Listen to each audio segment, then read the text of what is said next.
3.4.3 Shareholders vs. Stakeholders. Types of stakeholders. Internal and external stakeholders are individuals or groups of individuals affected by a business and its decisions. Internal stakeholders. Employees are an internal stakeholder, as they are affected by the decisions made by the business, in terms of salaries and wages, recruitment policies, and job security. External stakeholders. Suppliers are an external stakeholder, as they are affected by the decisions made by the business, in terms of order quantities, and payment terms. Communities are an external stakeholder, as they are affected by the decisions made by the business, in terms of local jobs, and traffic congestion in residential areas because of deliveries. Customers are an external stakeholder, as they are affected by the decisions made by the business, in terms of products and services sold, and prices charged. Relationship with stakeholders. Businesses can manage their relationship with stakeholders using communication and consultation.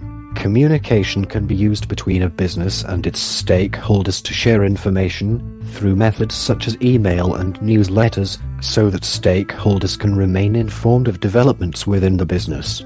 Consultation can be used to investigate the views and feeling of stakeholders, so that they feel involved in any decisions made by the business, though the power of stakeholders to change decisions made is still limited, as the business defines the stakeholders' influence.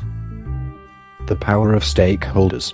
Stakeholders can have different levels of power and interest, and a business must consider this power and interest when deciding how to manage their relationship.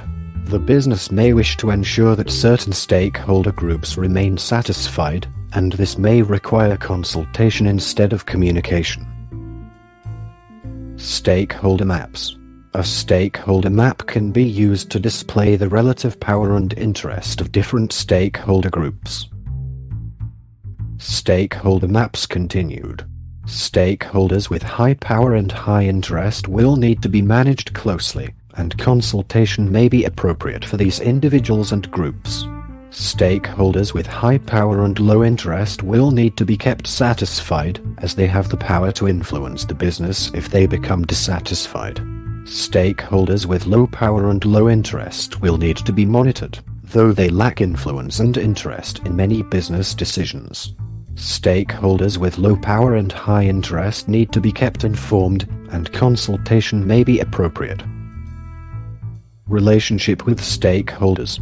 Power and influence can affect a business relationship with stakeholders, though there are several additional influences which can affect this relationship. The expertise and skill level of staff may affect the relationship between an employer and its employees, as an employer may wish to consult with staff if they are able to contribute their expertise to a decision being made. The business performance may affect the relationship between stakeholders, as poor financial performance may require the business to build a stronger relationship with customers and suppliers, so that more favorable payment terms can be negotiated.